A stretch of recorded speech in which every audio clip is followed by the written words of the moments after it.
Welcome back to this session on computational procedures. In the last session, we have seen written procedures for complex activities, and we had also seen that the procedures must first be understood and then executed. We will now look at a computational procedure, because eventually we want to learn to write programs for the computers. In the process, we will also see how a program would be executed by a computer.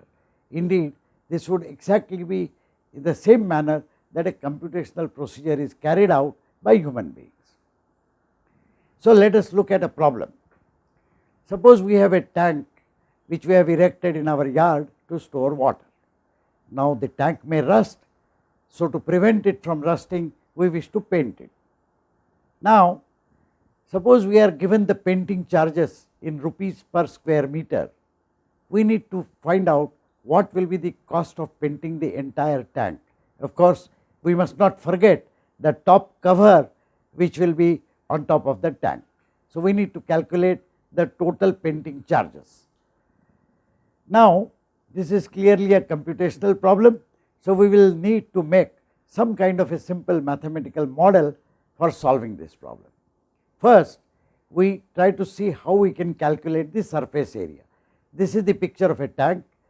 This tank has some radius, it is a cylindrical tank, it has some radius r and it has some height h. Those of you who have done simple geometry in your earlier classes would easily understand how to calculate the surface area. Let us look at the calculations. First, the surface area of a tank to be painted, which has a radius r and height h, is equal to the area of the outer surface plus the area of top circular cover. Our geometry knowledge tells us that area of the outer surface is 2 pi r h, where r is the radius and h is the height. In exactly the same way, we can find out that area of the circular cover will be pi r square. Once we know these two areas, their summation will be the total area. Having modeled this problem in terms of the mathematical formulae which we need to calculate the painting cost, we are now ready to write down a procedure for computing the cost. The procedure is written as if it will be executed by some person. So, I am telling that person, get from me value of painting price P in rupees per square meter. Then get from me values of radius r and height h. Next step says calculate area A, which is A is equal to 2 pi r h plus pi r square, and the last step says calculate cost C, C is equal to P into A. Did you have any difficulty in understanding this? Observe that we have deviated slightly in the symbols that we have used. We have used small r for radius in the previous slide, here we are using capital R. But you understand it easily, because for you it does not make a difference whether r is small or capital, it still means a radius to you. However, later on we will note that when we write computer programs, we have to be very careful, because each name has to be unique and it must be used exactly in the same way that is used elsewhere to mean the same thing. Consider the steps of these procedures. Do you agree that this procedure will give you the final computed painting cost? Do you agree that this procedure will get you the final painting cost computed by this process? Sadly, the answer is no. Let us examine why. Let us go through these steps again. Get from me value of painting price, all right. So, the person who is executing this procedure will collect the value P from me. Next, the procedure says get from me values of radius r and height h. Again, the person who is executing this procedure will collect from me one value for radius r and a value for height h. The next instruction says calculate area A by the formula A equal to 2 pi r h plus pi r square. The person will religiously do this multiplication of pi r square do this multiplication of 2 into pi into r into h, add both these values and find out one resulting value which it will assign it to the symbol A on the left hand side of the equal to symbol. So, we have got the value of area A. Next instruction says calculate cost C. The person who is executing this procedure will correctly calculate the cost C, which is given by P into A. So, what is the problem? The problem is that when the entire procedure is executed, the person who is executing the procedure will have the cost C, but we will not have the cost. Why?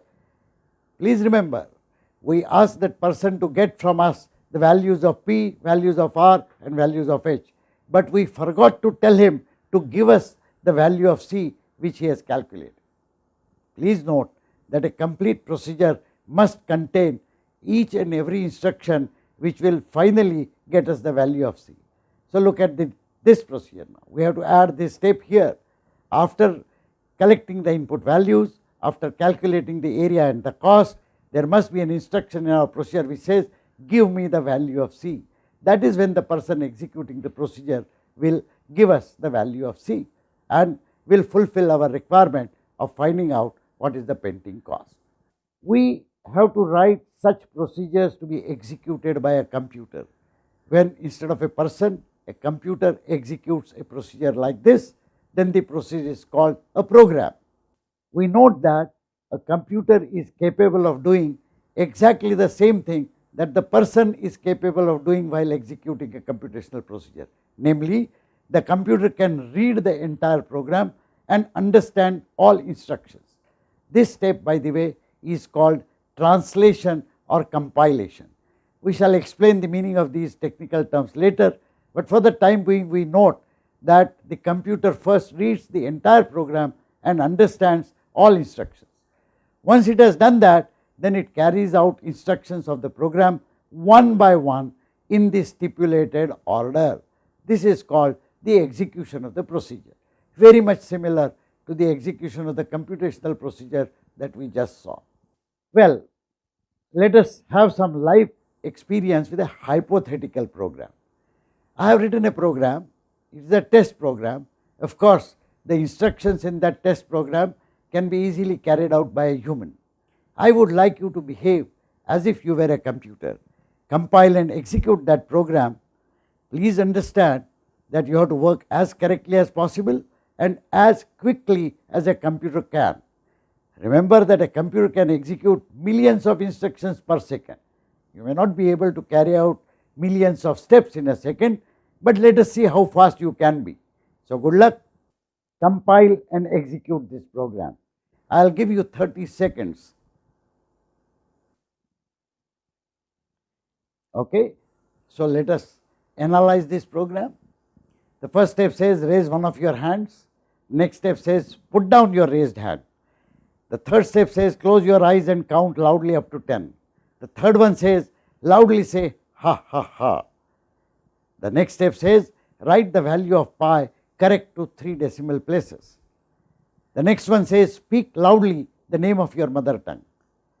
And the next step says clap 3 times. I am sure that many of you, in your eagerness to execute the program as fast as a computer would, you would have done most of these things. In a classroom, whenever I have tried this, almost the entire class quickly starts raising the hand, closing the eyes and counting, loudly saying ha ha ha, clapping, etc., etc. Only those few who understand that the first step is to compile a program and then only execute it, which means you have to first read the entire program. Those who do that would have realized that the last step says while executing this program, ignore all earlier instructions and just raise both hands. In fact, the fastest person who correctly executes this program is one who did nothing of these steps but just raised both hands. This might be fun, but this is what we need to remember when we deal with a computer. Let us now look at the capabilities of a computer. A computer has ability to handle numerical values. We of course expect that. For example, it can handle values such as 257 or minus 78 or 4.675, etc. It can also handle very large and very small values. Most of you should be able to decipher what this symbolism means. 1.4 E18 actually means a value 1.4 multiplied by 10 to the power 18. Similarly, this value means 0.356 multiplied by 10 to the power minus 9. Observe that this value is very small, this value is very large, but a computer is capable of dealing with such very large and very small values, subject of course to a limited precision, as we shall see later. A computer of course has the ability to carry out numerical operations. For example, it can add, it can subtract, it can multiply, it can divide. For addition and subtraction and division, we use the symbols plus, minus and slash. For multiplication, however, most computers use a symbol star. Can you guess why? Ordinarily, when we want to depict multiplication on a piece of paper, we say something x something. The symbol x, which is used for the letter x, is also used to denote multiplication. But because computer programs do not want to be confused with letters and symbols, they use this symbol star for indicating multiplication. More importantly, a computer has the ability to collect values from us as input and to give back to us the calculated result as output. It has ability to store these values temporarily, so there will be a notion of a memory location, which we shall see in the next lecture. It also has ability to refer to these locations by symbolic names. In summary, the computer programs are usually computational procedures. These will generally involve collecting some input values from the user, performing calculations and getting some result values, and giving back the result values as output to us. Thank you.